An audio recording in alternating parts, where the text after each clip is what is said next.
વરાછા વિસ્તારમાં વ્યાજે રૂપિયા આપી કડક ઉઘરાણી કરતા માથાભારે ભરત નામના ફાઇનાન્સરે 5 રિક્ષા ચાલકોને ઢોરમાર મારતા તેમને સારવાર માટે હોસ્પિટલે ખસેડાયા હતા।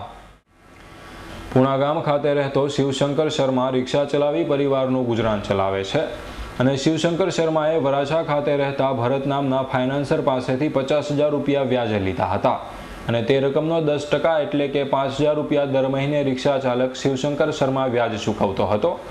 જો કે શુક્રવારે શિવશંકર શર્માને ફાઇનાન્સર ભરતે તેની ઓફિસે બોલાવતા શિવશંકર શર્મા અન્ય 4 રિક્ષા ચાલક રામકેશ, જશવંત, વિજય અને રામકેશ શર્મા સાથે ફાઇનાન્સર ભરતની ઓફિસે ગયા હતા।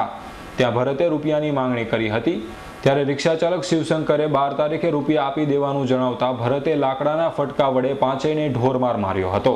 જ્યારે બનાવ અંગે શિવશંકર ફરિયાદ નોંધાવવા સરથાણા પોલીસ મથક ગયો હતો ત્યારે ત્યાં જ ફાઇનાન્સર ભરતના માણસો બેઠા હોય રિક્ષા ચાલકો ત્યાંથી સીધા જ નવી સિવિલ હોસ્પિટલે પહોંચ્યા હતા અને ત્યાં સારવાર લીધી હતી। ત્યારબાદ રિક્ષા ચાલકોએ પોલીસ ફરિયાદ નોંધાવવાની તજવીજ હાથ ધરી હતી। और भरत भाई ने फ़ोन किया था मेरे लिए कि भरत भाई ने बोला ऑफिस पे आ जा। मैं ऑफिस पे गया तो उसने बोला ब्याज का पैसा दे। मैंने बोला मैं 10-12 तारीख को पैसा आ जाएगा तुम्हारा ब्याज का।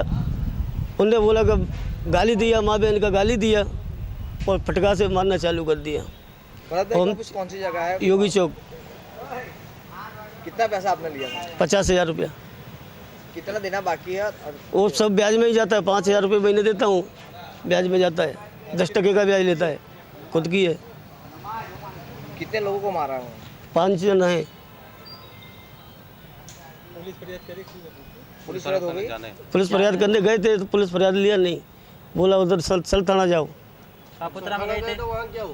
सल्थाना नहीं गए, उधर उसके आदमी खड़े थे तो वापस आ गए थे उधर। किसके आदमी वहाँ खड़े? वो भरत के। कितने आदमी खड़े? 4-5 आदमी खड़े थे, उनको देख के हम वापस आ गए कि क्या पता फिर झगड़ा हुआ।